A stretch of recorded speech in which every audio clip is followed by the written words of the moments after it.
Can a single prince hold back a fate that crushes empires? Torches hiss along the walls, the sea breaks on the shore, bronze warms beneath Troy's night sky. Let this quiet tale of courage and loyalty carry you to sleep, and welcome to Twilight Tales.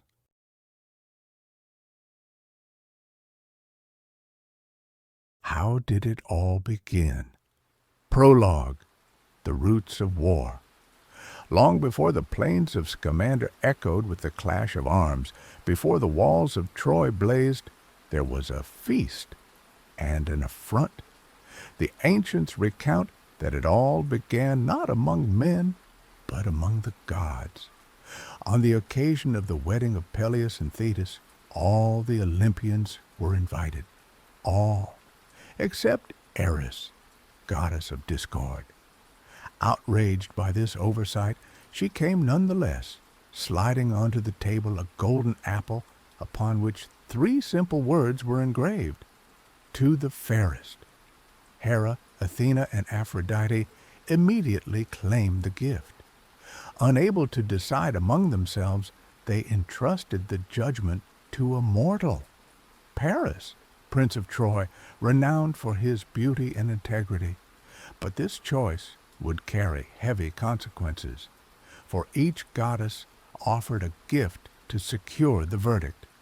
Hera promised power, Athena eternal victory, Aphrodite the love of the most beautiful woman in the world, and Paris chose Aphrodite. Thus, the goddess granted him Helen of Sparta. But Helen was already the wife of Menelaus, king of Sparta, and the most beautiful of mortals. Seduced by the divine promise, Paris abducted her, or perhaps she left willingly, as the accounts differ. Together they reached Troy, welcomed by Priam as honored guests. For Menelaus, this was an unbearable outrage.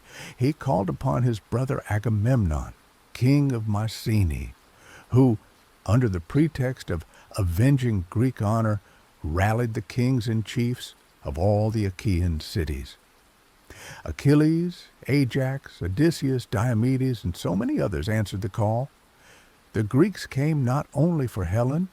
Troy's ports, situated at the crossroads of maritime routes, controlled access to the Black Sea and the riches of the East. To possess Troy was to dominate the trade of the Aegean Sea and open the gates to Asia. Beneath the mask of honor, it was gold, glory, and ambition that guided their sails. Thus, an immense fleet, the greatest ever assembled, departed from the Greek shores. 1,000 ships crossed the sea, swollen with wind and vengeance. The Trojans, for their part, did not yet see how deeply their prince's actions would alter their fate.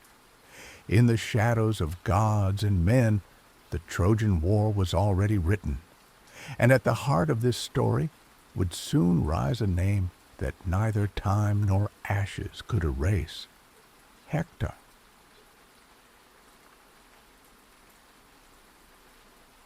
Chapter 1. At the Gates of Dawn. Part 1. The City of Gold and Stone.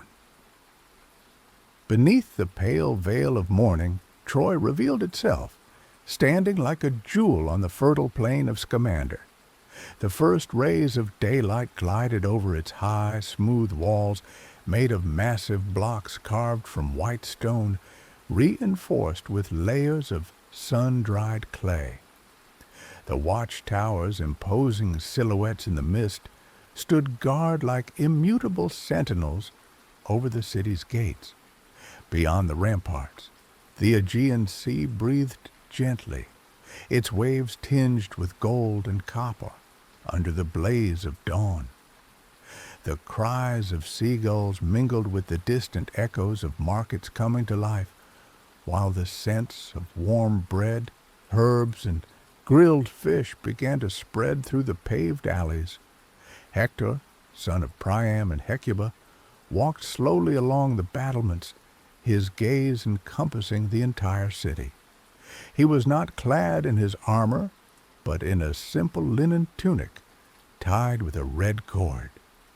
His hands absently caressed the cold stone of the parapet, as if drawing from it the strength of millennia. The fresh morning air carried whispers, and in that gentle breeze Hector believed he could hear the voices of ancient kings, those who had built and protected Troy long before him. "May I be worthy of you," he thought silently. Before his eyes the city awoke. Merchants unfurled their fabrics in deep colors, purples, azures, greens like the pines of Ida. Children ran between the stalls, chased by dusty furred dogs.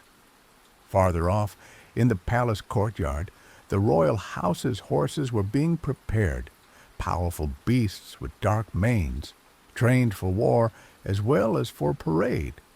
But behind this harmony, Hector knew the wind was shifting. For months, strange ships had been sighted offshore, swift silhouettes, swollen with white sails, coming from the distant shores of the Aegean. Scouts spoke of Achaeans gathered under a single banner, and priests read signs of storm in the entrails of sacrificed animals. The prince descended from the walls, saluting with a gesture the guards who bowed their heads as he passed. The ground resonated beneath his steps, and each stone seemed to carry the memory of ancient battles. As he crossed the palace archway, he passed under frescoes painted in ochre and lapis lazuli, scenes of feasts, solemn processions, lion hunts in the mountains.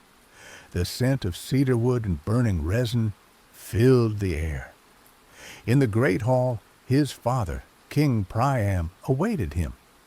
Seated on a throne carved from a single block of dark marble, he appeared aged, but his eyes retained the spark of a sovereign unbroken by time or trials.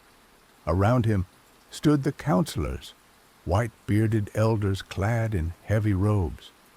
"Hector," said Priam in a grave voice, "the winds bring dark tidings. The gods seem restless, and the augurs speak of a great calamity." "I feel it too, father," replied the prince. "The gods whisper in my dreams, and I fear those white sails offshore are but the vanguard of a tempest." A heavy silence followed these words. In the heights of the palace, a ray of sunlight pierced the high columns, briefly illuminating the faces. The shadow returned at once like an omen. Hecuba, the queen, entered at that moment. Draped in a midnight blue cloak, she wore a light diadem encrusted with amber. She placed a hand on her son's shoulder. "My child, remember that Troy has always been protected by the gods. But sometimes the gods protect by testing us." Hector bowed his head, respectful, but his heart was heavy. For several nights he had dreamed of a field covered in ashes, where he wandered alone, his shield broken, calling a name he could not recall upon waking. The priests said dreams came from Apollo himself, but their meaning remained obscure. The prince left the palace and headed toward the royal stables. There he found Xanthos and Balios, his war horses, pawing the ground as they saw him. Their gleaming flanks exuded a living warmth, and their almost human eyes seemed to read his thoughts. He stroked them gently, feeling under his fingers the contained strength of their muscles. On this calm morning, everything still breathed peace. But far off, toward the sea's horizon, a thin gray line was beginning to take shape. The promise of a restless sea, perhaps the breath of coming storms. Hector stood still for a long time, listening to that particular silence that precedes the great tremors of history. Then he mounted his horse, determined to patrol to the edges of the plains. Troy still slumbered in the soft light of dawn, but already the shadow of destiny was stretching over its walls.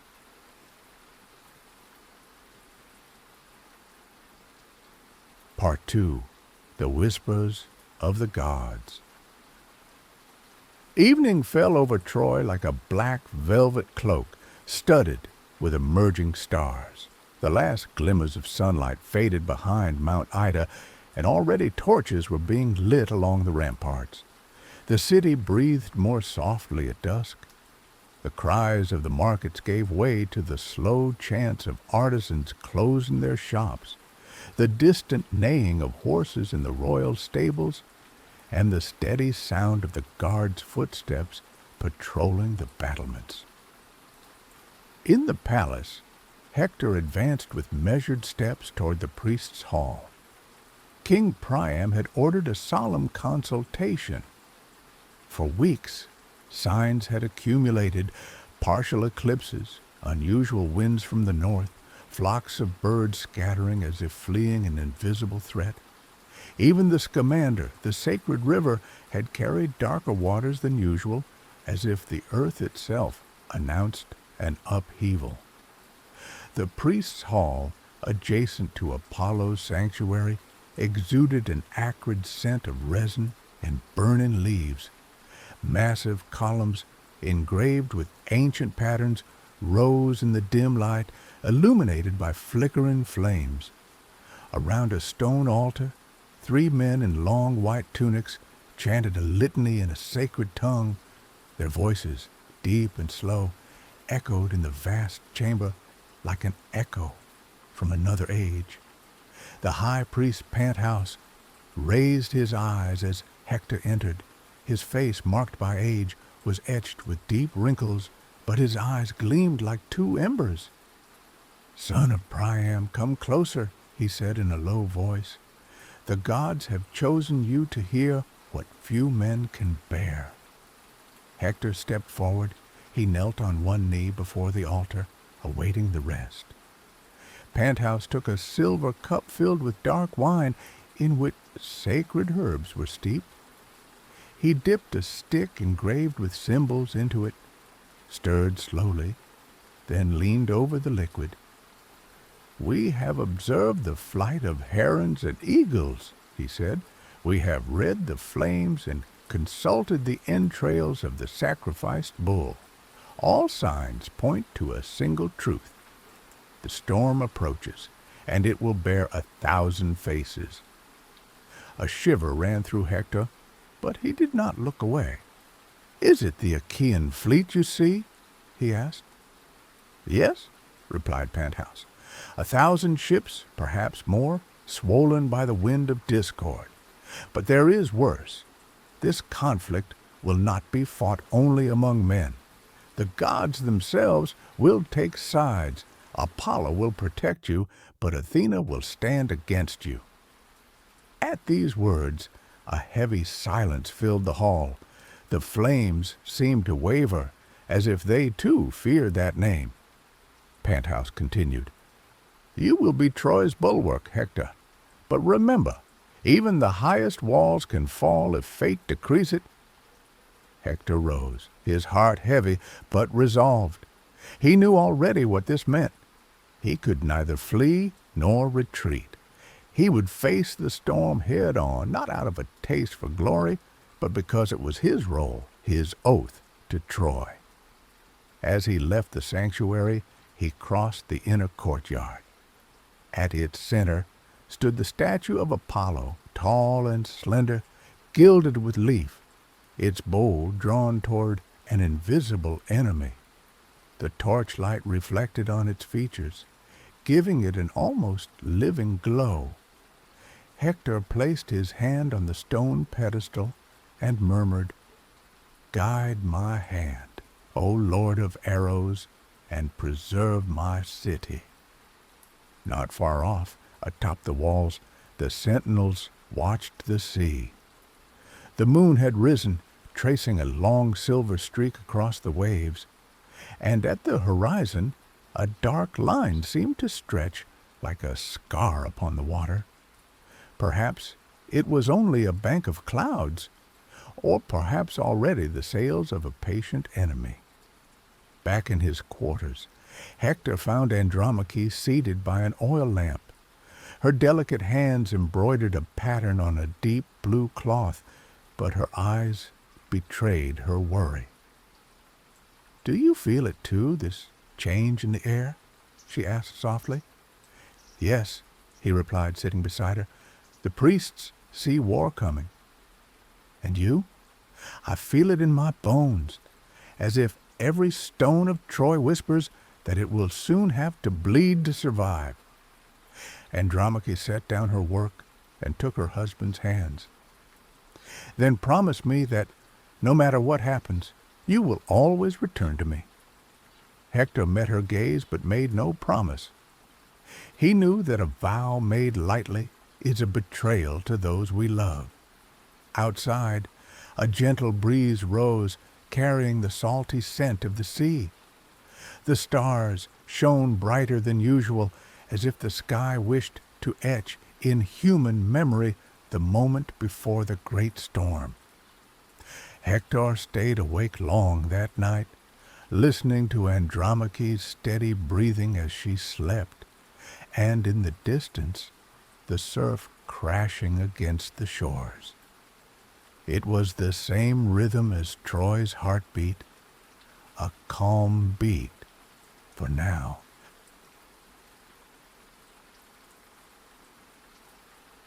Part 3. The First Winds of War. At dawn, the mist still clung to the plains of the Troad, soft and silvery, when the Scaean gates opened to admit a small group of riders. Their mounts bore the marks of long journeys, flanks covered in foam, manes matted with sweat, hooves black with sand. The men's faces were drawn, their eyes burning with an anxiety yet unspoken. In the great palace courtyard, Hector was already waiting. His tall silhouette, straight as a spear, stood out in the still pale light. The scouts dismounted, saluted the prince, and one of them, a gray-haired man, a veteran of campaigns against the northern tribes, spoke. "Lord, we have seen the sea covered with sails, more than we could count. The winds bear them straight toward us." Hector furrowed his brow. "Are they still far?"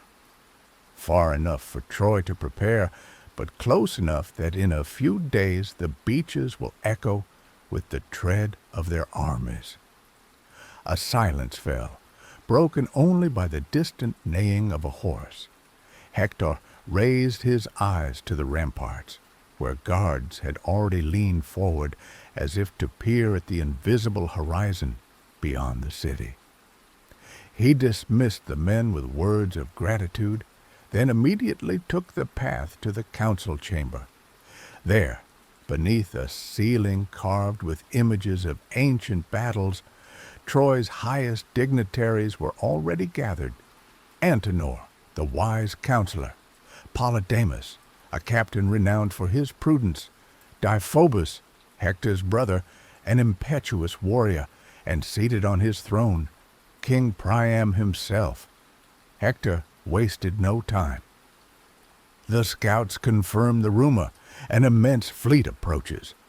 The Achaeans come to claim what they believe is their due, or what their greed inspires. Antenor, narrowing his eyes, spoke in a grave voice.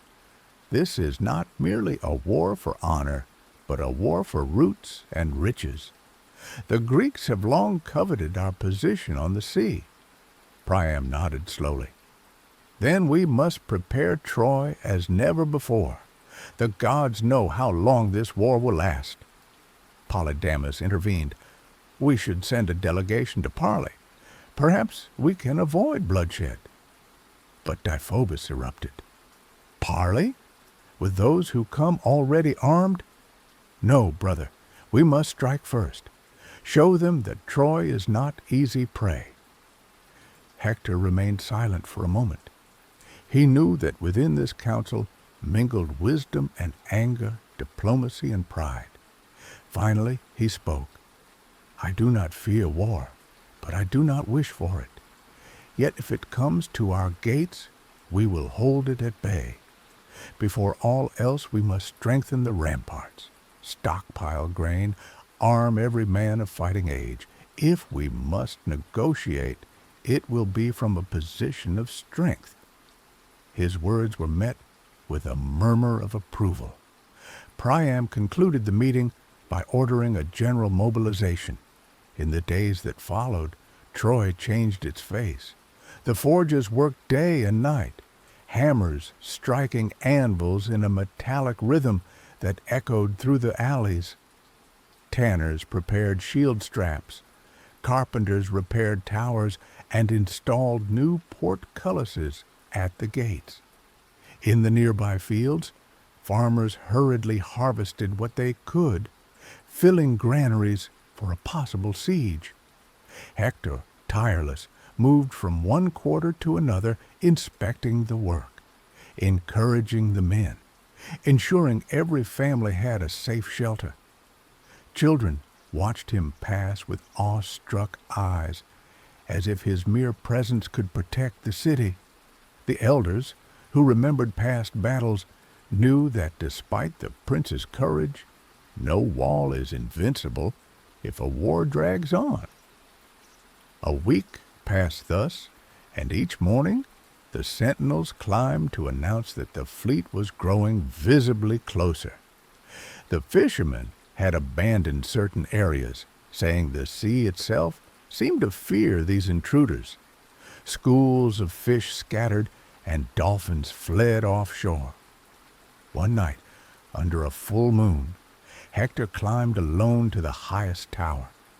The city slept below, its roofs bathed in silver light. Far off, very far, a flickering glow trembled on the water's surface, the fires of the Achaean ships like stars fallen to the sea. He then felt a presence behind him. It was Cassandra, his sister, the cursed prophetess whom no one believed, her shining dark eyes fixed on the horizon. "They will come, Hector," she said in a barely audible voice, "and with them will come the end of Troy." "Then I will stand against that end," he replied. "You cannot change it, but perhaps you can delay it." Hector placed a hand on his sister's shoulder, a rare gesture of tenderness for a warrior, but he knew her words were not empty. In his dreams, he already saw battles, reddened sand, and the echo of cries mingled the clash of arms. He stayed there until the morning chill chased away the shadows of the night. As he descended from the tower, he had already made his decision. He would meet the Achaeans on the very beaches where they planned to land, not to welcome them, but to warn them.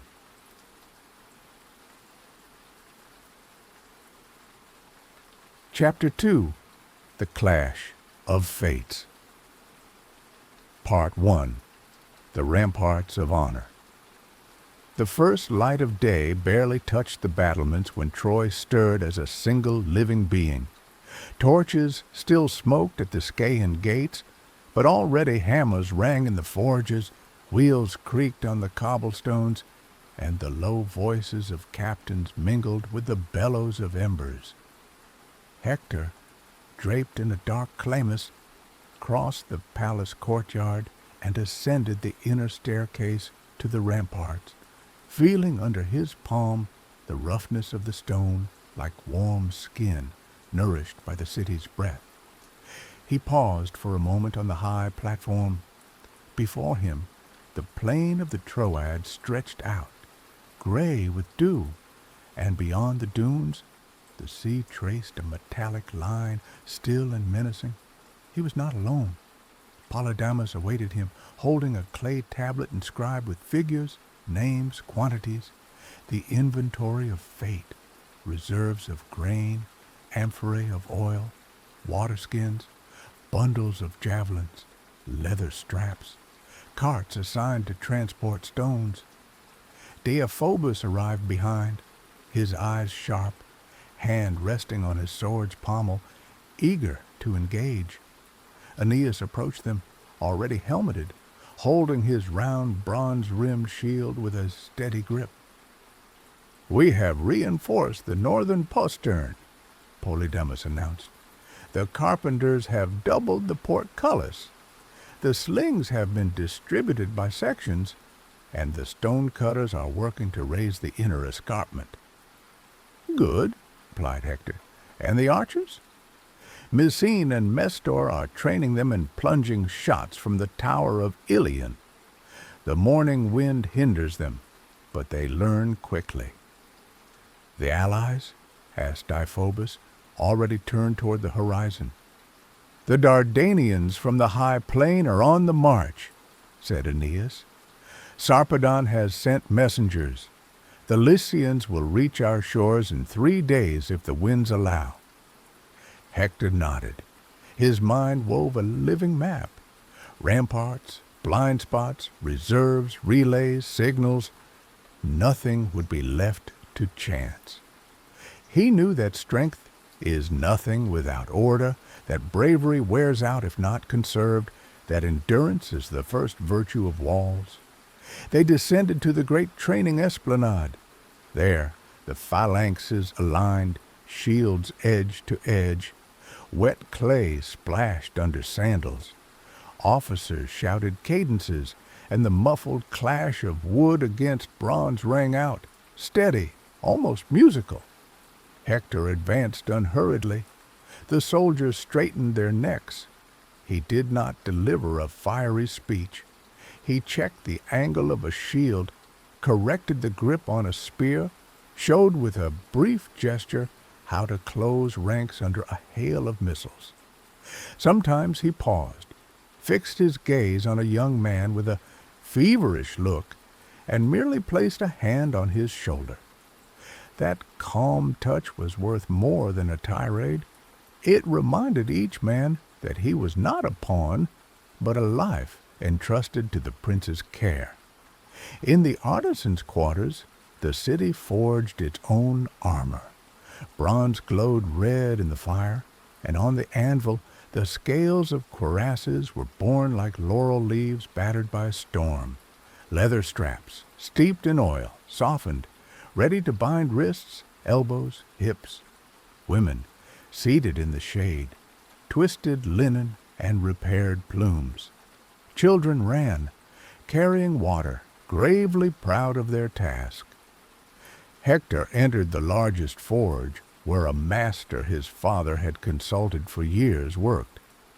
The man raised a soot-blackened face toward him, his eyes gleaming like molten metal. "Your shield," he said, "is ready for what comes." He lifted the piece from a bed of cold ashes. The bronze gleamed in concentric circles, and at the center, instead of a martial motif, the artisan had engraved a simple scene: an olive tree, a woman holding a child, a man leading a horse at dusk. Hector smiled faintly. "You remind me of what I defend." "The weight will remind you too," replied the smith with tender irony. "Defending peace is no lighter than waging war." Back at the ramparts, the captains awaited his orders. Hector gave them without raising his voice. At the towers, alternating archers and slingers to conserve quivers. On the curtains, mixed sections, long spears forward, short pikes in reserve. At the gates, reinforced beams, chains ready to hoist the portcullises, jars of water aligned near braziers to prevent fires. In the city, main streets cleared for the movement of the wounded and supplies. Cluttered crossroads turned into chicanes with barrels, a last net if the enemy breached a passage. Signals were set. 1 flame on the tower of Ilion for sighting sails, 2 for contact, 3 for battle. The bronze bell would ring only in case of a breach. At noon, heat rose from the plain like a heavy breath. The men now trained in rapid deployment, from marching column to line, from line to tortoise, from tortoise to wedge. The sand vibrated under cadenced steps. Polydamas, ever mindful of numbers, approached Hector. "We lack javelin tips. We can melt spare nails, but that will cut into hinges." "Melt them," said Hector after a brief silence. "Hinges without a gate are better than blades without weapons." In the afternoon, a distant dust cloud rose near the fords of the Scamander. It was not the Greeks, it was the Dardanians, arriving in tight columns, banners low to avoid catching the wind. Their conical helmets glinted intermittently. Aeneas went to meet them, exchanged the embrace of brothers in arms, then guided them to their assigned positions.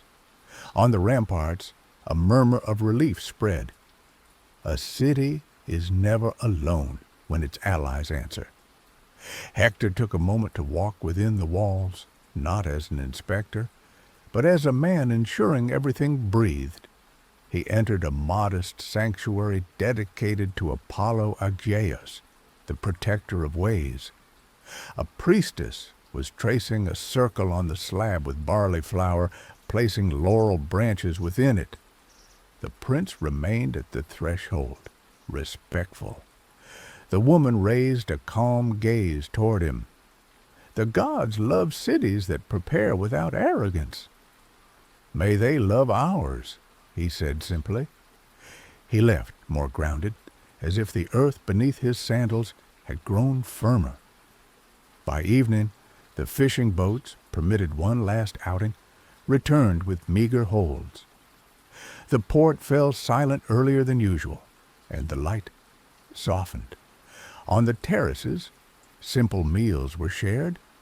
Mothers put children to bed with tales where heroes always return, because that is how one soothes the night, even when knowing the world is vaster than stories. On the great square, Hector gathered the chiefs. A leather map was unrolled. Dunes, coves, passes, the pebbled strip where the sea bit deeper, all were designated, assigned, memorized. Deiphobus wanted to attempt a night sortie, burn a few advanced ships, draw first blood from Greek pride offshore. Polydamas advised waiting, letting the enemy bog down in the sand, heavy with armor, before striking. Aeneas suggested a feint. Leave a secondary tower lightly guarded to lure an escalade attempt, then close a jaw of spears on the assailants. Hector listened to each without deciding too quickly, then placed his hand flat on the map. "We will not play heroes for a fleeting spark. We are the stone, not the flame. They will come. We will wear them down. When their breath runs short, then we will strike." Night fell deep and clear. The towers lit their fires. On the crest of the ramparts, silhouettes stood guard, motionless as statues. The lapping of the sea occasionally carried a new sound, hard to name, like the creak of wood and the hum of rigging. Those who had known war closed their eyes. They recognized the voice of a gathered fleet, even when it remained out of sight. Hector made one last round. He stopped above the eastern gate, raised his eyes to the sky. The stars shone with that stark clarity of nights when the air promises wind by morning. He inhaled deeply, letting a compact, heavy, warm calm settle within him, like a blanket draped over a sleeping child. He thought of Andromache without invoking her, of his son without speaking his name. He thought of the olive tree etched on his shield. Above all, he thought of the entire city, the thousands of breaths gathered under his care. "Tomorrow," he murmured to himself, We will be ready." And as if in response, a distant bell tolled once, not the alarm, but the agreed signal between the towers, a fire spotted low on the water at the edge of the dunes, nothing more than an ember in the night, perhaps a tardy fisherman, perhaps an outpost probing the coast. Hector did not rush. He simply placed his hand on the warm stone. Beneath his fingers, the city vibrated softly, a broad and steady heart. The ramparts of honor already held because they were made of men who watched over one another. Far off, the sea breathed, and the torches on the battlements danced a little as if a greater breath had just passed. Tomorrow, the trial would have a face. Tonight, the city could sleep. Under the watchful shadow of its prince, Troy slumbered, armored in silence.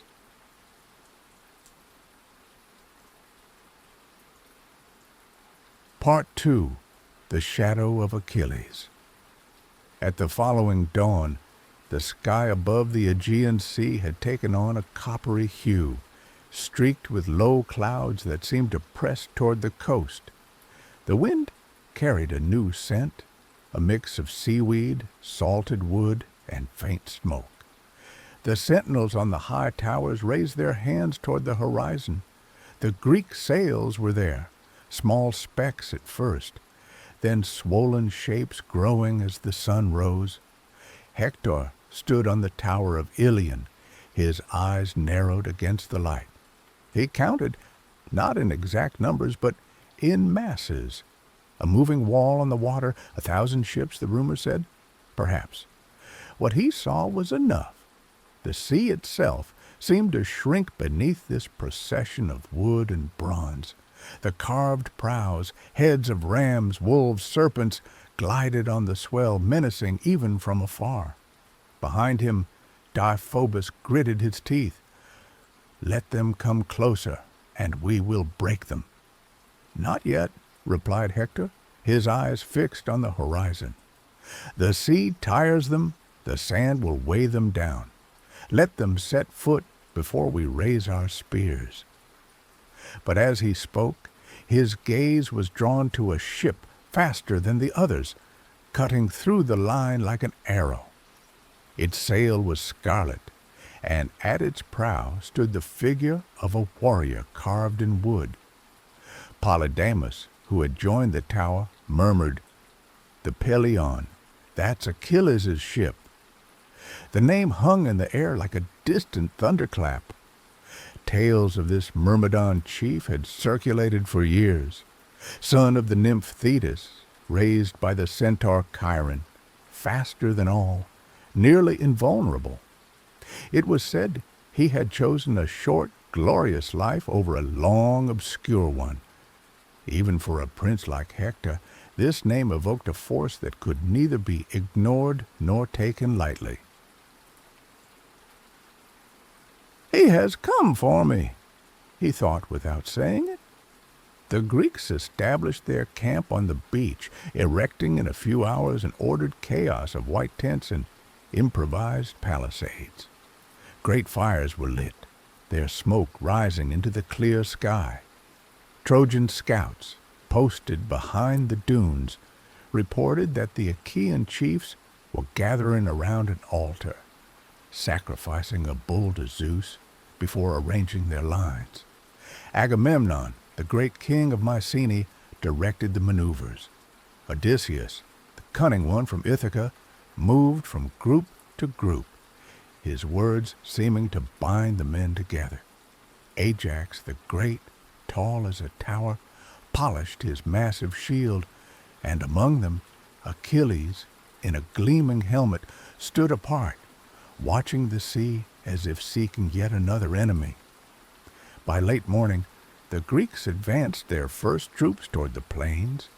It was not a full assault, but an armed reconnaissance of few hundred warriors, protected by heavily equipped hoplites. Their stride betrayed the confidence of those who believe they have both numbers and strength. Hector, from atop the ramparts, observed their progress, noting every gesture, every formation. He then descended to join his captains in the inner courtyard. Polydamas, take 200 men and block their path before the ford of the Scamander. Don't strike hard, test their lines and fall back. We need to know how they react.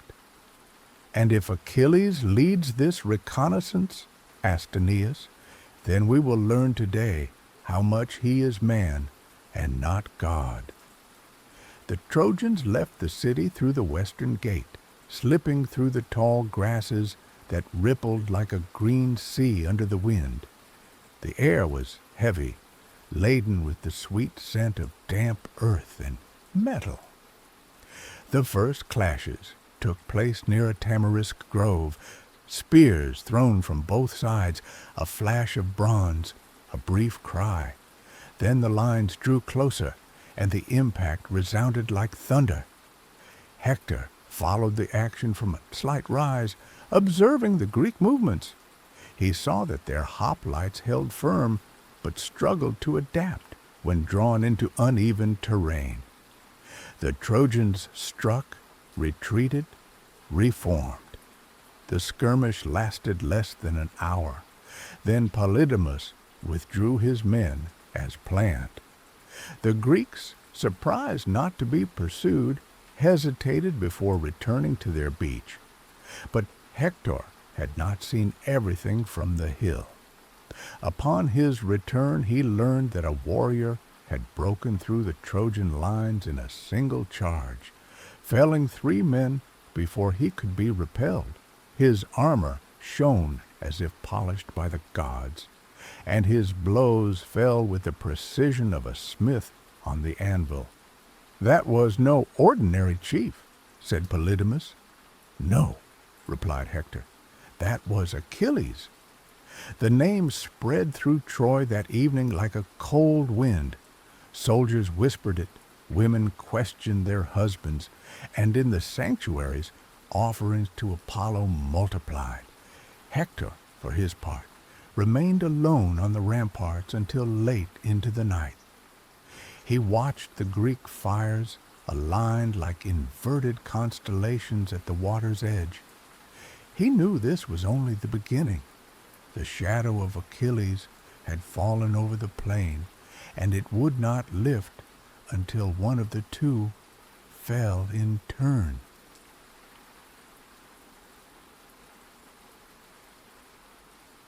Part 3. The Duel at Dusk.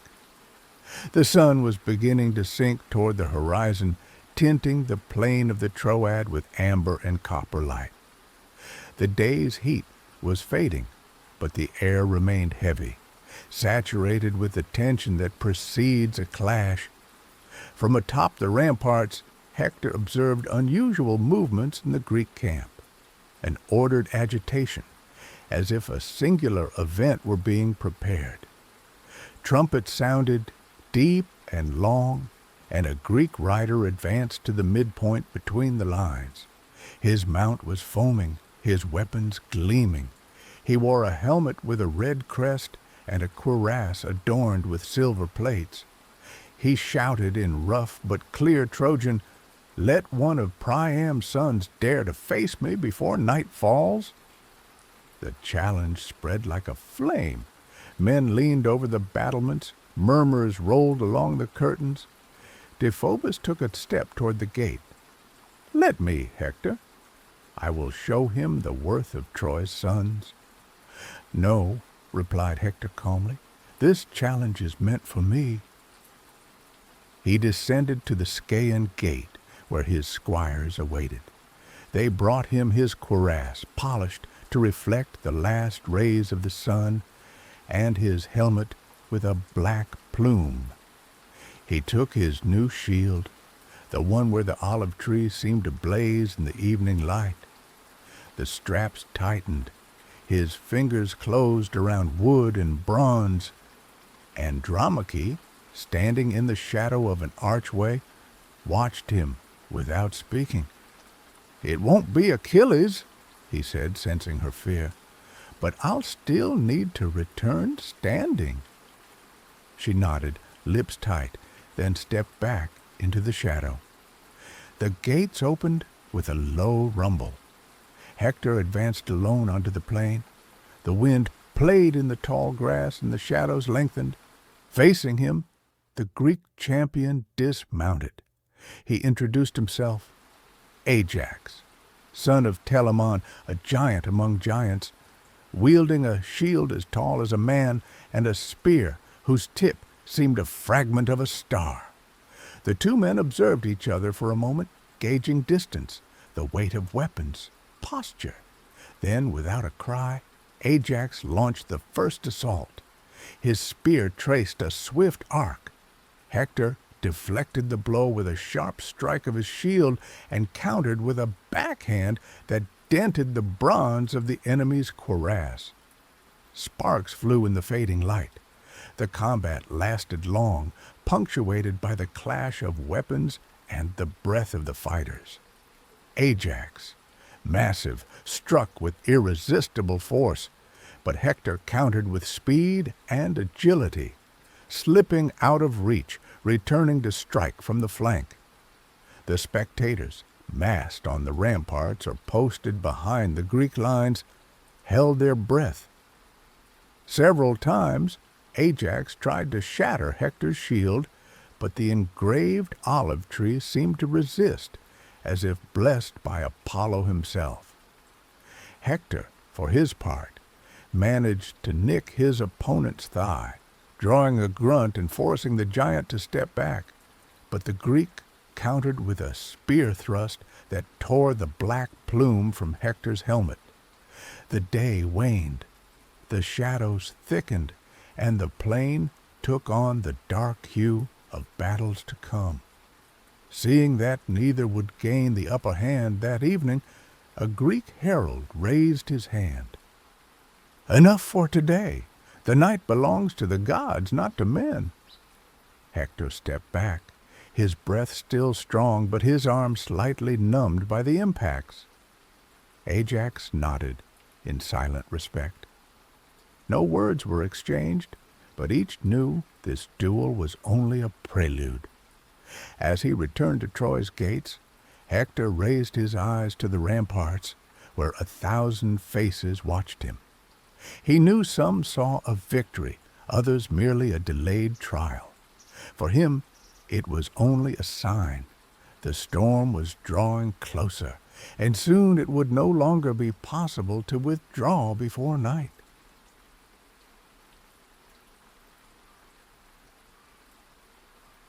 Chapter 3. The Storm and the Blood. Part 1. The Flames of the Beach. The night had been short and heavy. At dawn, a dry wind blew from the sea, carrying toward the city the smells of the Greek camp. Wood smoke, burnt grease, polished metal. The sentinels of the tower of Ilion were the first to see it. A sudden agitation in the enemy lines, silhouettes forming ranks, spears raised like a forest of metal ready to descend. Hector was awakened by a squire before the bells even rang. He donned his armor without a word, tightened his shield strap, and descended to the western gate. There, Deiphobus, Polydamas, and Aeneas were already waiting, helmeted, their eyes hard. "They're advancing," said Polydamas, pointing to the plain. "This isn't a reconnaissance, it's an assault." "Then we'll stop them where the sea still touches their sandals," replied Hector. The gates opened. The morning light struck them full force. Before them, the plain sloped toward the dunes and the beach where the sea lapped at the hulls of the Achaean ships. The Greeks advanced in tight formation, hoplites in front, flanked by archers and followed by war chariots. Their shields overlapped, their helmets gleamed under the rising sun. Hector ordered his men to deploy in a semicircle, leaving an apparent gap at the center. The Trojan archers posted on the lateral dunes awaited his signal. When the Greeks were in range, he raised his spear. A rain of arrows fell, hissing like a swarm of bronze insects. The hoplites endured, raising their shields in a roof-like formation. Then Hector gave the order all awaited, charge. The Trojans surged forward, the plain resounding under their steps. The clash was brutal, sharp, resounding, the air filled with the clanging of spears, the crash of shields, the cries of men struck or felled.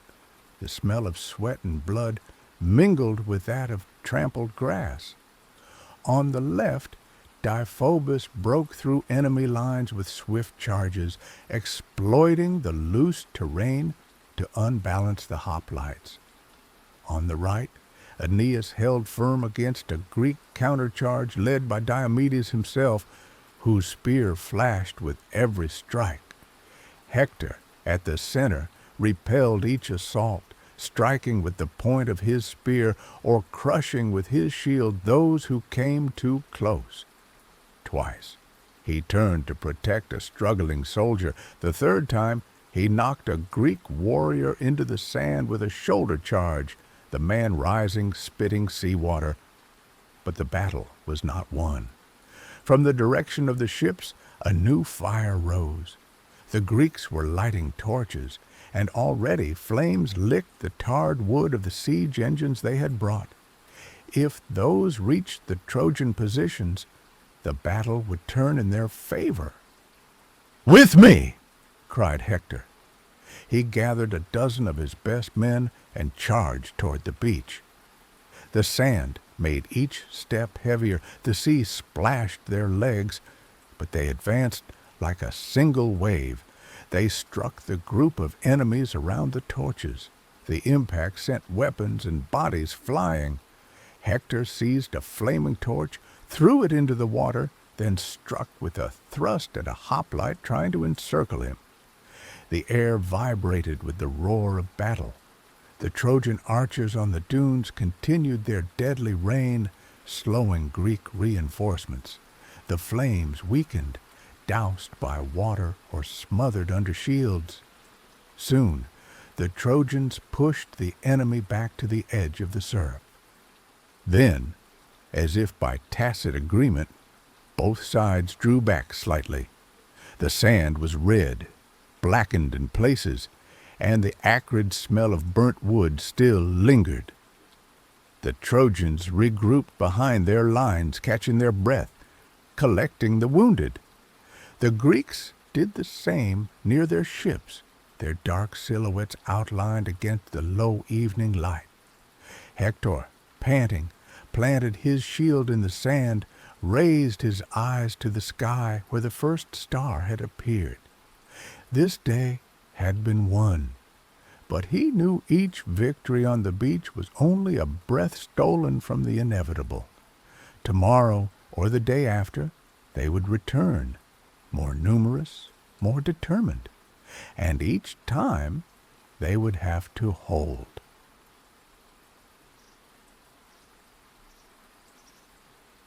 Part 2. Hector's Oath.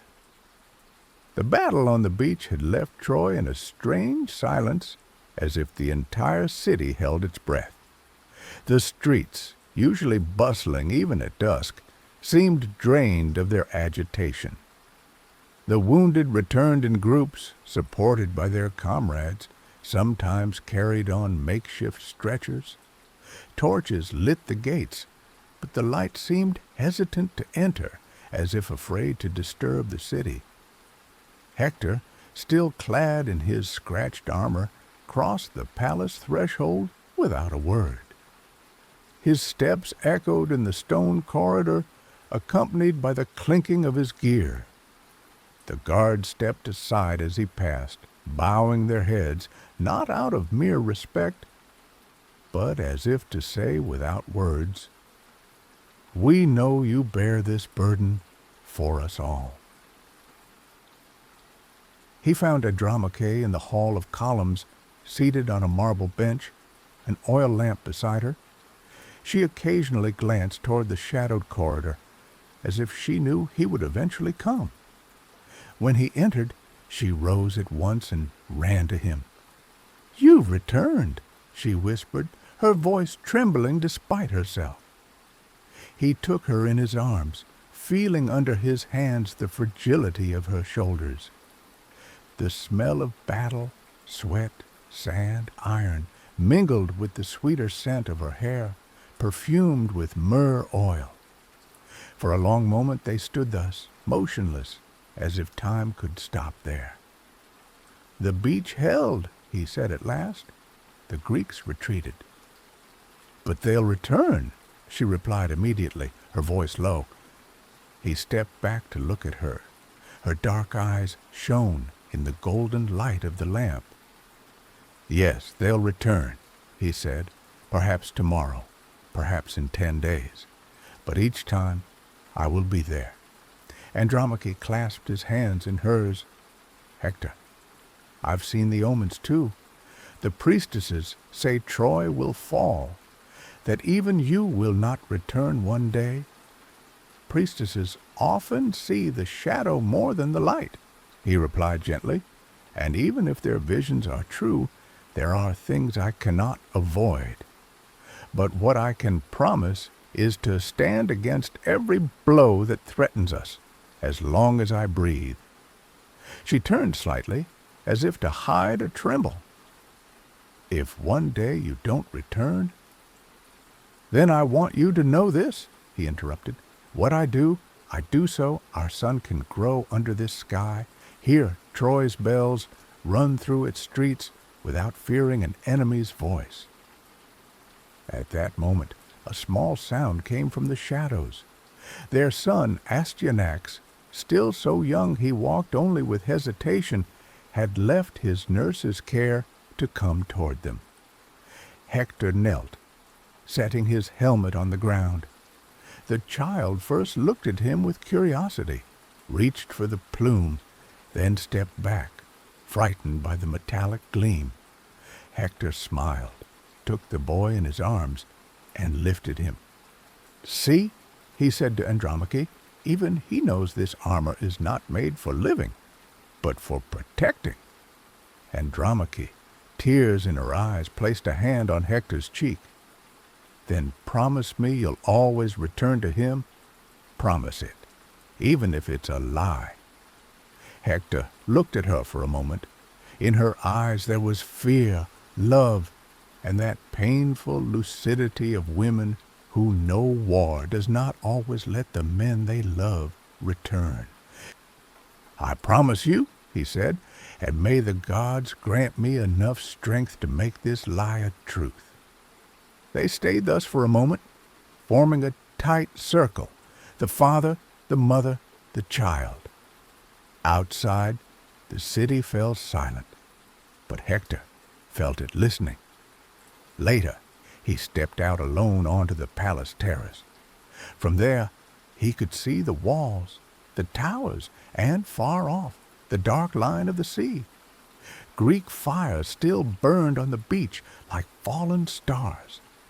He thought of Achilles, of Ajax, of all the names that now haunted his nights. And he thought that tomorrow he would have to don the armor again, raise the spear, hold the line. Yet in that moment he allowed himself a breath. Andromache's hand had left a lingering warmth on his wrist, like a thread tying him to life, beyond spears and cries. Under the constellations, Hector swore again, not before priests, but in the secrecy of his heart. "As long as my feet tread this earth, Troy will stand."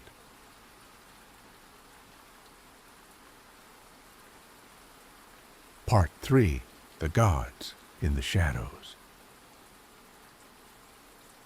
The night rested on Troy with an almost physical weight, as if the air itself were aware of what was brewing. Atop Mount Ida, behind the plain, some swore they saw, by the moonlight, tall motionless silhouettes like living statues. The elders said the gods came there to observe men in their trials without revealing themselves clearly. That night, the silence had an unusual density, and even the dogs lay still, ears pricked for a sound only they could hear.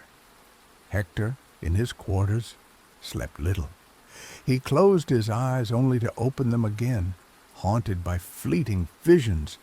A black sea studded with fires, a solitary shield in a circle of ashes, hands raised in the shadows, and, stranger still, an amber glow crossing his dreams without face or voice.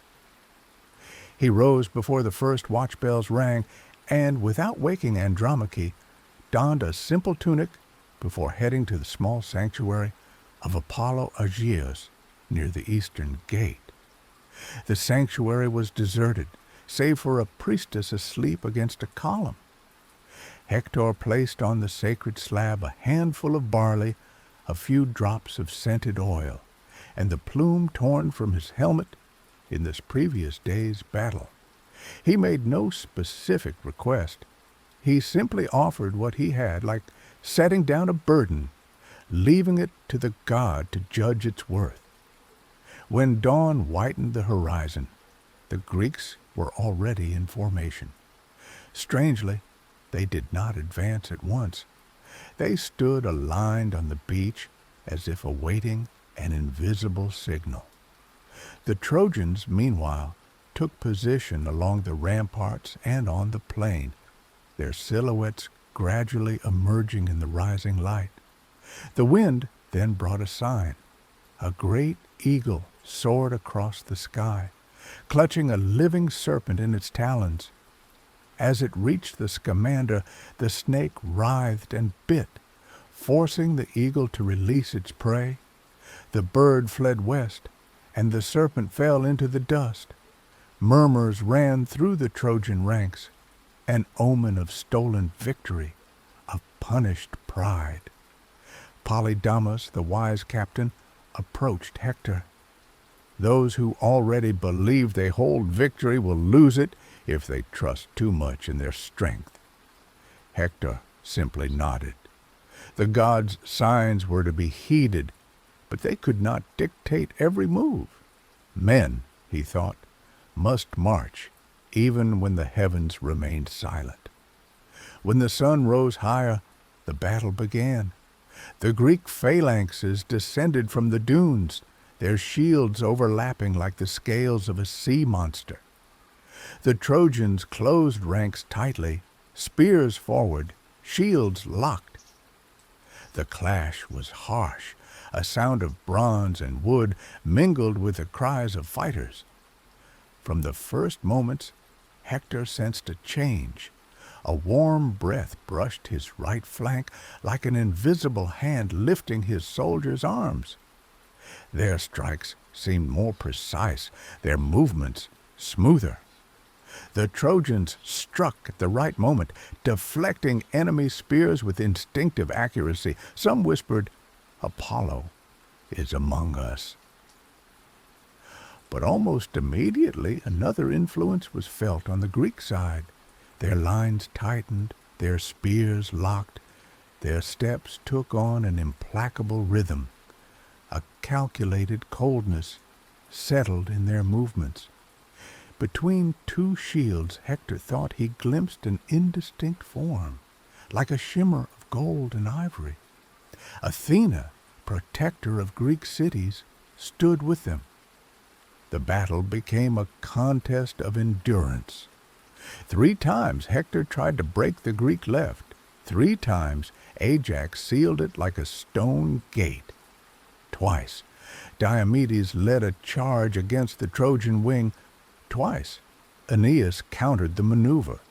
Each side advanced a step, only to fall back another, as if the plain itself hesitated to yield. By midday, an event broke the rhythm. A Greek chariot, launched too quickly, sank into a patch of wet sand hidden by a dry crust. The horses whinnied, pulled, but sank deeper. Hector saw the flaw and rushed in with a handful of warriors. They cut down the charioteers, set fire to the wooden shafts, and pushed the Greek line back several paces. But Athena tightened her invisible grip.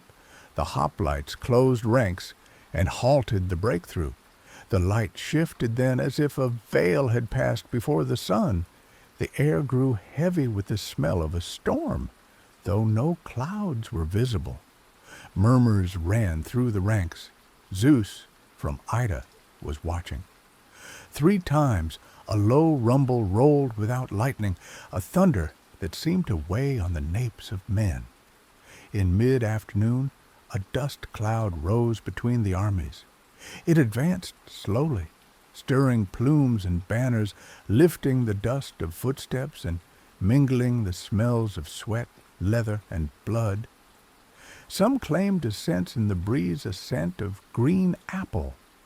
The name of Aphrodite was whispered, amused that, despite everything, this war still revolved around Helen.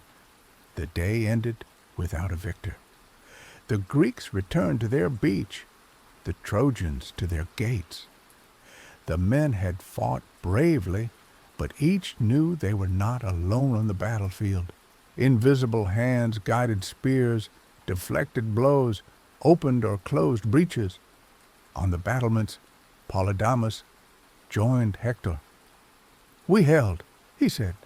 "Yes," replied Hector, "and tomorrow we must hold again." The sun vanished behind the hills, and the plain fell into a strange silence. The night rose clear, the torches on the ramparts burned without smoke, and in the houses voices spoke softly. Troy slept, unaware or indifferent to the fact that the Immortals had now decided to walk among its walls.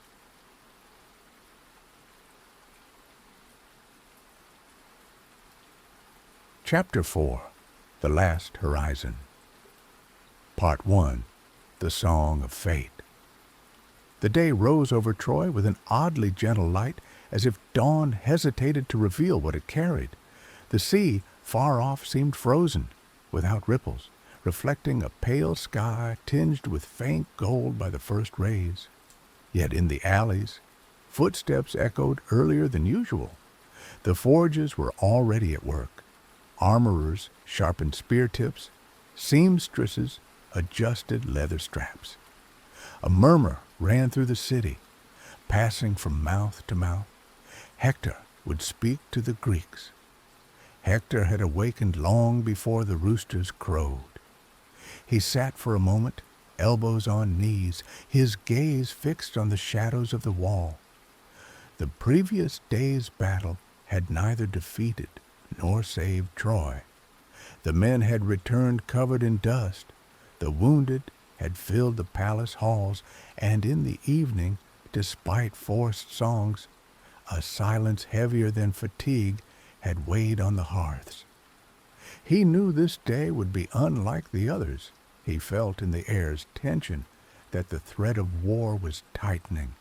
The gods, already present on the plain, seemed to await a precise gesture, as if all that followed depended on a single decision. He rose, donned a simply belted linen tunic, and stepped onto the terrace. From there, he could see the plain stretching to the sea. The Greek camp stood like a wall of cloth and wood, alive with regular movements. The tiny silhouettes of warriors stirred around the tents, their raised spears forming a motionless forest. On the beach, the ship's prows seemed turned toward Troy like so many faces frozen in silent defiance. Priam joined him, walking slowly, leaning on his carved staff. "My son," he said, "I saw in a dream a ripe field that a dark wind flattened before the harvest.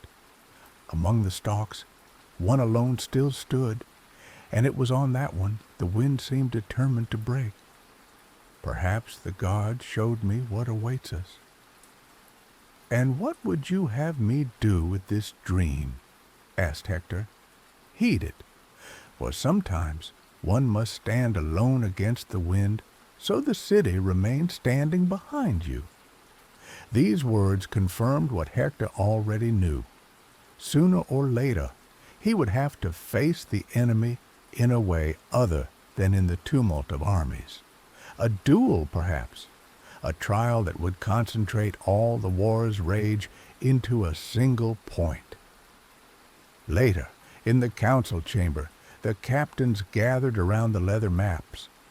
Antenor spoke of the Greek siege engines already moving toward the dunes. Polydamas suggested fortifying the northern gate before nightfall. Deiphobus, ever ardent, spoke of a night sortie to burn the enemy's machines.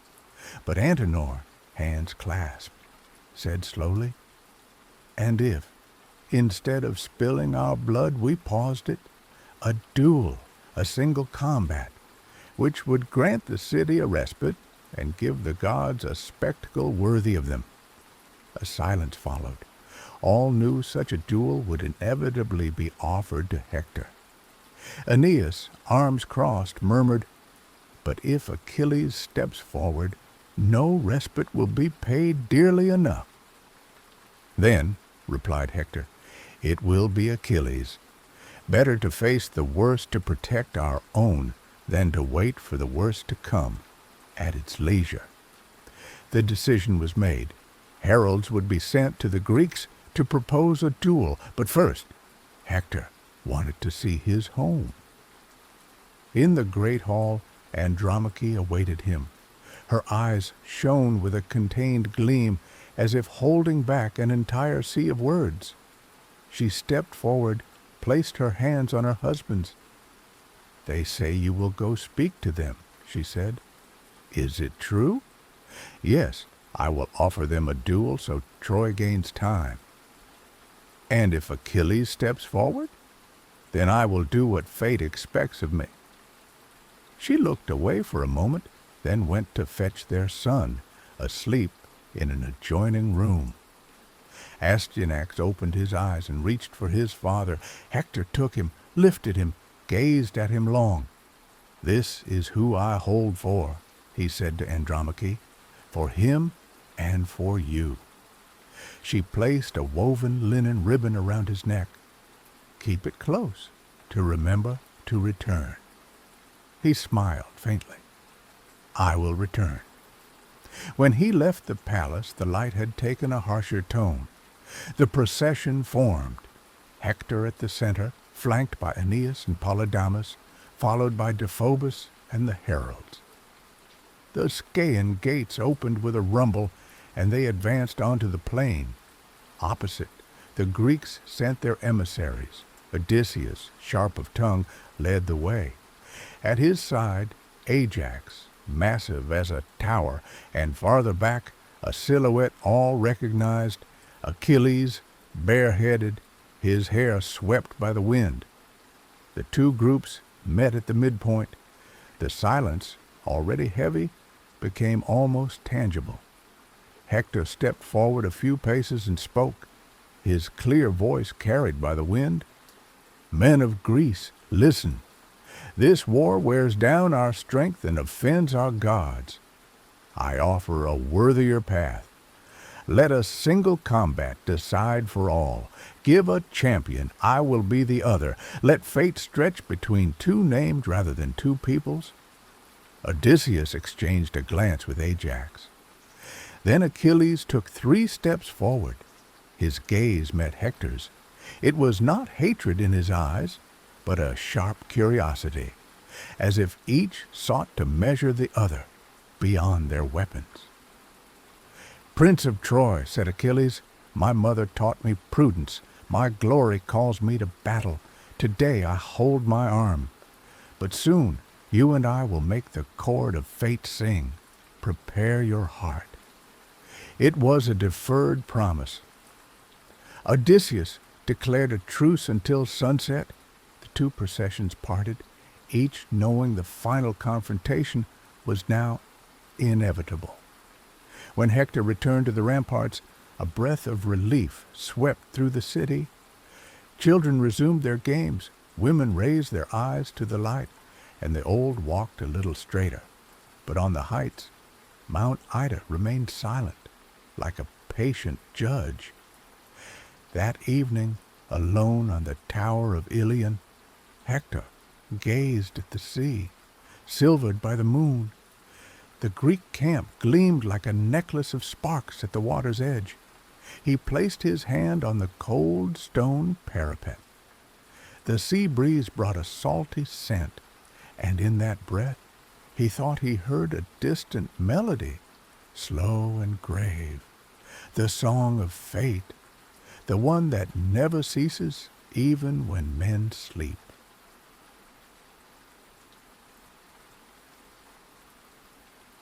Part 2. Under the Walls of Troy. The sun rose slowly, as if reluctant to illuminate what was to come. Before the Scaean gate, the plain was bare. Traces of past skirmishes scarred the earth in dark lines. Here, a wheel track frozen in clay. There, a torn plume the wind had failed to carry away. The two armies kept their distance. On the beach, the Greeks stood in tiers of shields. At the ramparts, the Trojans aligned in silence, heads leaning over the stone. The bell of Apollo's sanctuary tolled once. The truce was over. The world held its breath. Hector emerged from the gate's shadow. His cuirass, instead of gleaming, absorbed the light. The matte bronze seemed a skin taut over muscle. The shield with the olive tree bore at its center a stubborn, derisory, necessary piece. Beneath the helmet, his gaze was calm. He did not seek the enemy. He advanced toward him. Each step sank a finger's depth into the dust, lifted cleanly, measured. Two heralds followed, then stopped at the agreed boundary. Hector continued alone. Opposite, Achilles broke from the Greek front like a flint chip splitting from rock.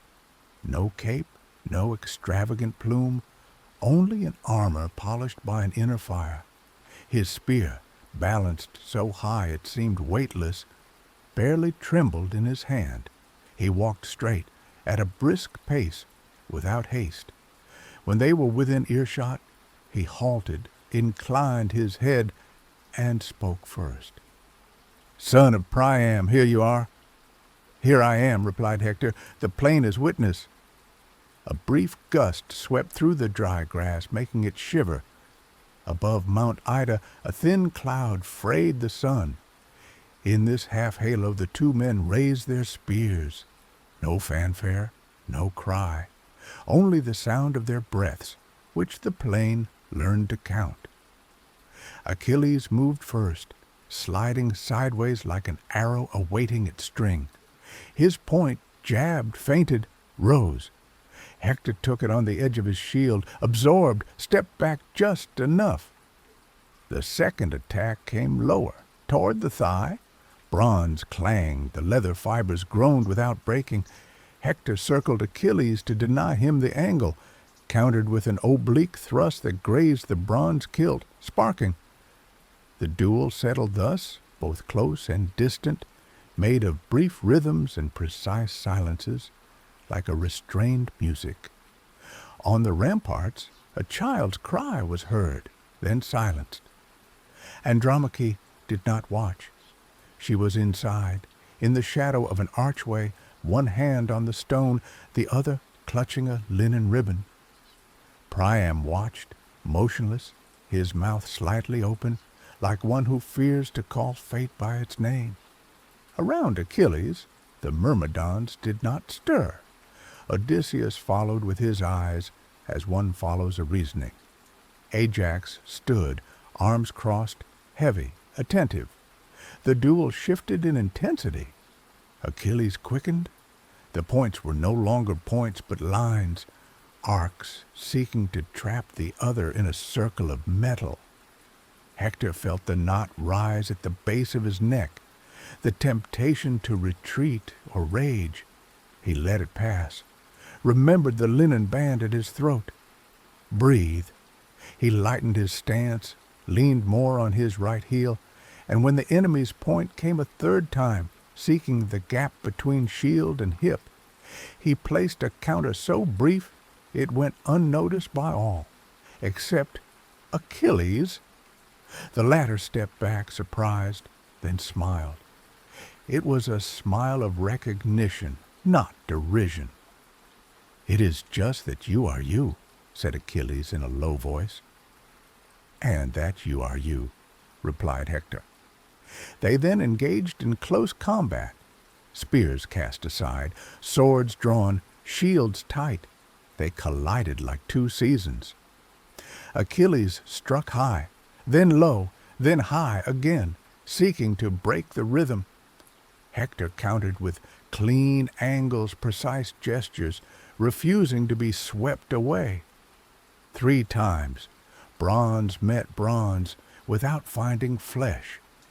Twice, dust rose in rings around them and settled, revealing their footprints like a script. For a moment, Achilles seemed to draw back, as if losing the taste for the fight. His gaze drifted to the sea. It was as if he heard something no one else could.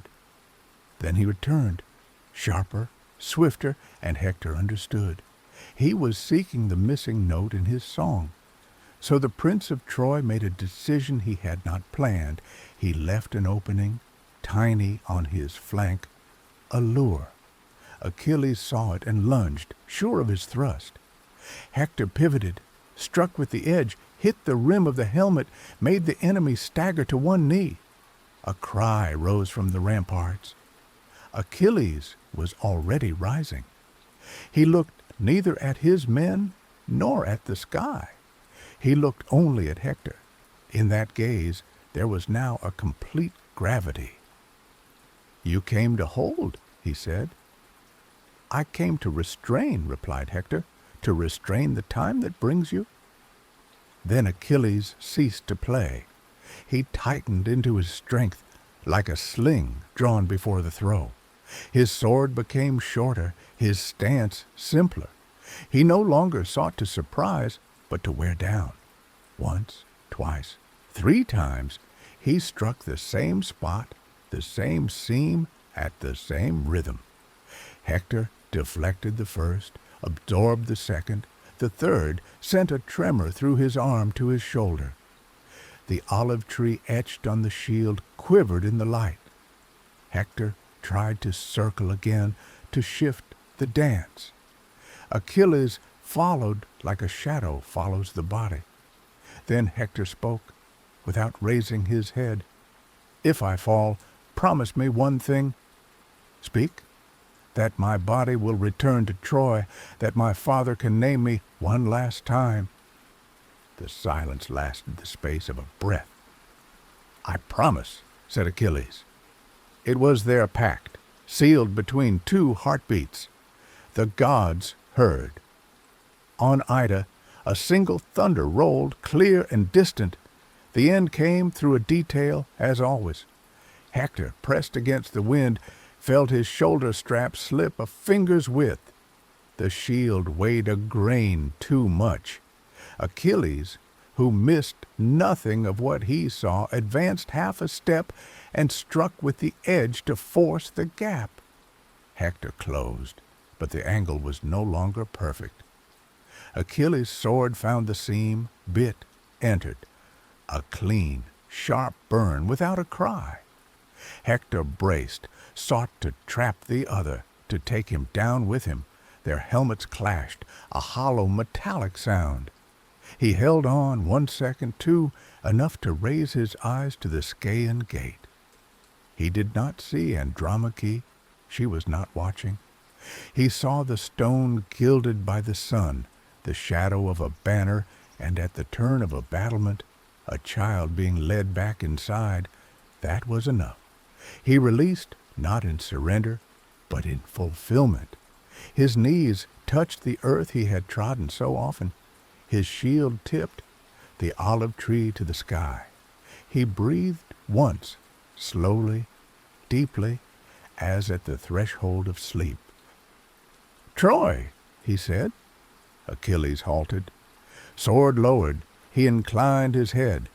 He had won, and the word did not taste as expected. He stepped back once, then again.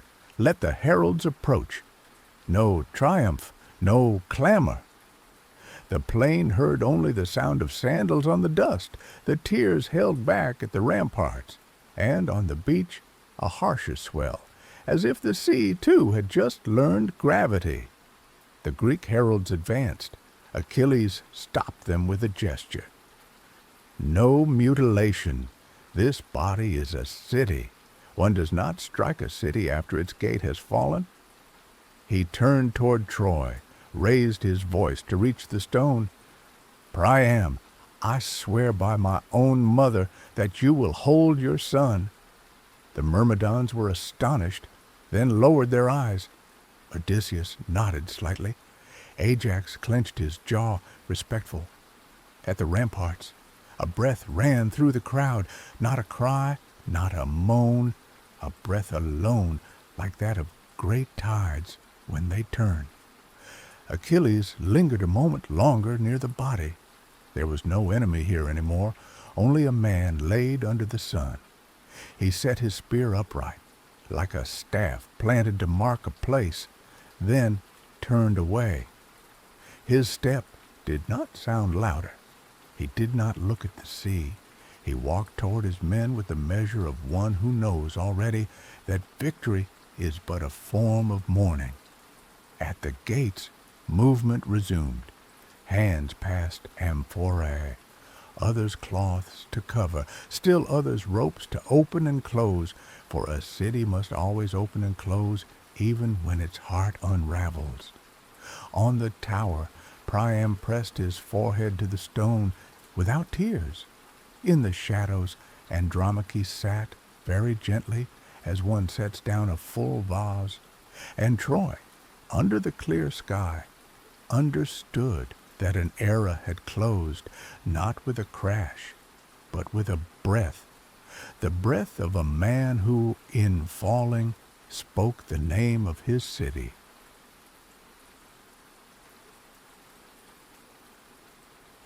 Part 3. The Echo of the Immortals. Evening fell on the plain with a gentleness that was anything but innocent. The ramparts cast back the light in pale blades, and the sea, far off, beat the Greek beach with a steady, stubborn rhythm. No song of victory rose from the Achaean tents. No cry of defiance dared cross Troy's gates. The duel had left in the air a new gravity, as if the world to continue had first to learn to breathe differently. Priam set aside his crown and called an old slave. Bring him gold, fine fabrics, perfumes, oil, and a wrought cup. He donned a dark tunic, took his carved staff, and, without escort, crossed the Scaean gate. Antenor tried to stop him. Polydamas spoke of caution. Hecuba raised her hands as if to hold back the night itself. The king replied in a flat voice, the most invulnerable of all. Let a father go to fetch his son. The plain opened before him, bare, crossed by a warm breath. In the Greek camp, the fires burned low. The Myrmidons watched the old king approach, astonished by this courage that is neither military nor political. Priam entered Achilles' tent without detour, knelt, and spoke not as a sovereign, but as a man reduced to the simplest. Remember your father. Let me call my son by his name one last time. Achilles, who had refused so many pleas, wavered at this word of father. The bronze mask cracked. Memory passed through. He raised Priam with his bare hands, ordered silence, had the body brought, washed, anointed, covered. The warriors stepped aside. Odysseus lowered his eyes. Ajax inclined his head. No orgy of triumph, no laughter. Victory resembled a responsibility. Take him back, said Achilles. I swear by my mother and by the light, as long as your torches burn, no Greek will advance. the procession returned to Troy at a slow pace. Apollo's bells rang not for alarm, but for welcome. The gates opened without sound, as if the stone, too, had learned respect. Women scattered petals. Children fell silent at once, with that spontaneous gravity childhood reserves for irrefutable things. Hector was laid in the great hall on light fabrics. Hecuba, the mother, pressed her cheek against the cold cheek. Her words no longer made sense, but their music was that of ancient lullabies. Priam stood beside her upright, holding a fold of cloth as if clinging to the world to keep from falling. Andromache remained in the background, hands clasped, motionless, then stepped forward. She placed the linen band she had given Hector in recent days and said only, "I knew you living." The nurse brought Astyanax. The child, without understanding, placed his palm on the shield where the olive tree was etched, a leaf and a hand side by side, a simple, perfect image.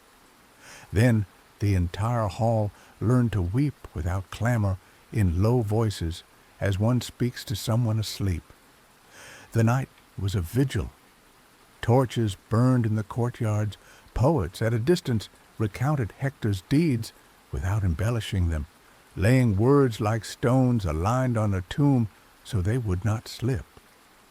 Priam, in a low voice, recalled his son as a child, his first falls, his laughter in the stables, his way of listening before deciding. Each had a piece of memory to offer, and their sum formed a new kind of rampart. At dawn, the body was carried outside the walls. On the plain, a pyre was raised of dry wood mixed with laurel, rosemary, and myrrh brought from distant ships. The priests fell silent. The flame rose straight, clear, without smoke, a sign, the elders said, that the heavens consented. The crackling sufficed to say everything.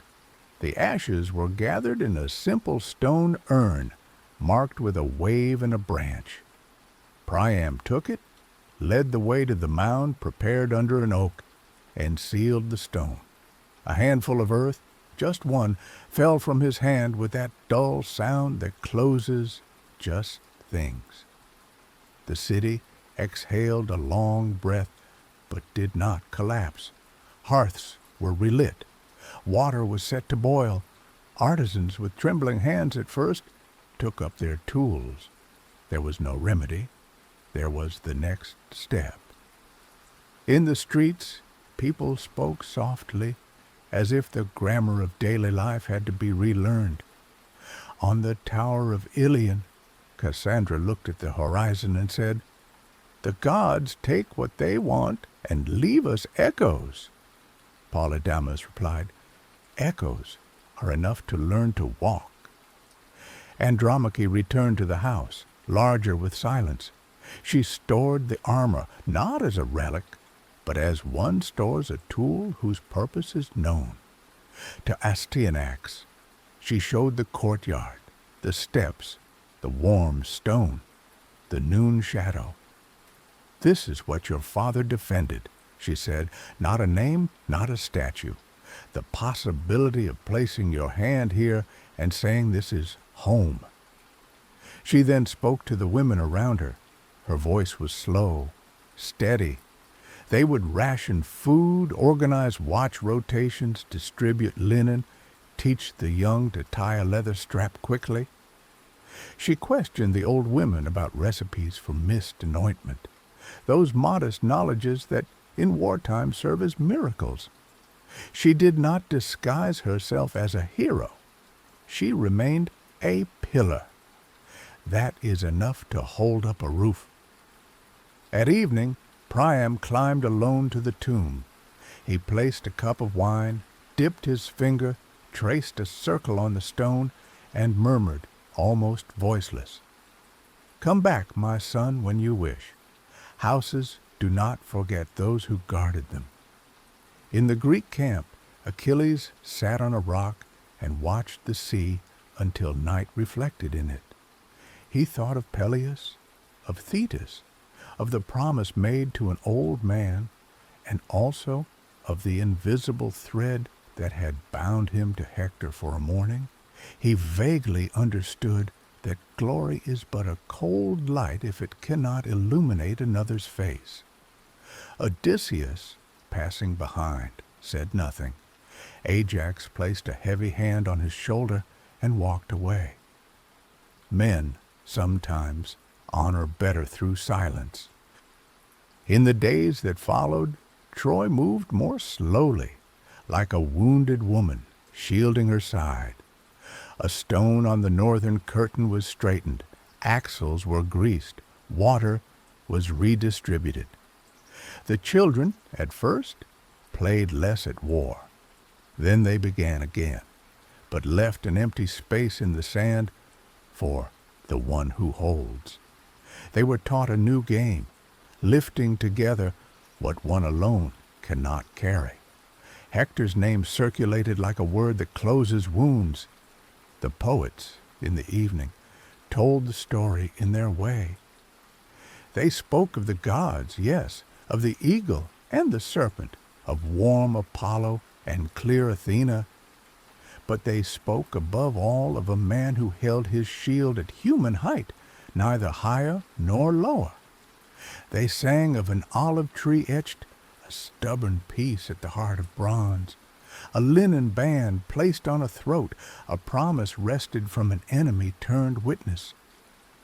They said a city holds as much by its walls as by its memories, and that a name sometimes is enough to lift the snow from a shoulder. When the wind changed, days later, it brought from the sea a clear seaweed scent and a tiny grain of salt on the lips. The sentinels raised their heads. The war was not over. It never is as long as a ship can catch the wind. But the ramparts had a new density. One no longer leaned on them the same way. The void death had carved was not filled. It was inhabited. Then Troy, the city of gold and stone, learned its new song. It was neither triumphant nor funereal. It moved like a short procession, with even steps, the sound of a hammer on the anvil, the brief flash of a straightened arrow, a voice counting amphorae, a child's laughter at the turn of a stair. At its center, a low, continuous note, the echo of the Immortals, not in thunder, but in the constancy of human hands. It is said that, on certain clear nights, if one places a palm on the warm stone of the ramparts, a steady beat can still be felt. It is not that of a god. It is the memory of a man who, under a straight sun, spoke his city's name as he lay down in the dust. And because he spoke it without trembling, the stone, the sea, and the wind resolved to learn it by heart.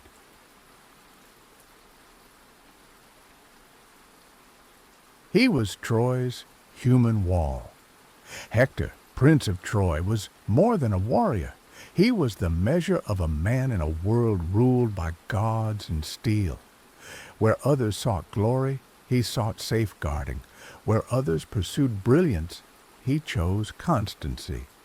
His strength lay not only in his arms, but in his will to stand firm when all wavered. His prowess in battle was praised, his spear swift as lightning, his shield unbreachable, his step sure on the plain of Scamander. They spoke of his victories against the most illustrious Achaeans, of how he rallied the ranks, turning fear into courage with the mere steadfastness of his gaze. But the essence of his legacy lies not in these dazzling deeds. It resides in his ability to embody the entire city, to be in everyone's eyes not just a son of Priam, but Troy itself, its stone and its breath. Hector bore war as a necessity, never a desire. He knew each charge cost lives, that each victory won on the plain took something from the hearths. This awareness, far from weakening him, fueled his courage. For to face the enemy knowing the true cost of war demands more than bravery, it requires an inner nobility. In the circle of family, he was an attentive husband, a tender father, a respectful son. He was seen leaving the battlefield to embrace Andromache and take Astyanax in his arms, promising to return not as a hero, but as a whole man. This dual face, that of the indomitable warrior and the loving father, made him a complete being, as feared by his enemies as he was loved by his own. His final confrontation with Achilles summed up his entire life. He fought without hatred, with intact dignity, seeking less to vanquish than to protect. And when he fell, it was not into oblivion, but into the ardent memory of a people who, in speaking his name, recalled what it means to hold. Hector was Troy's living wall. Neither the brilliance of gods, nor the cunning of men, nor the brute force of the greatest warriors could take that place from him. As long as the wind passes over the ruins of Ilion, it will carry in its breath the echo of the one who, to the very end, made his body a rampart and his soul a refuge. Thank you for joining me tonight on this journey through history. I hope this tale has brought you peace and wonder. Don't forget to subscribe to Twilight Tales for more stories to guide you into a serene sleep. Take care and see you soon.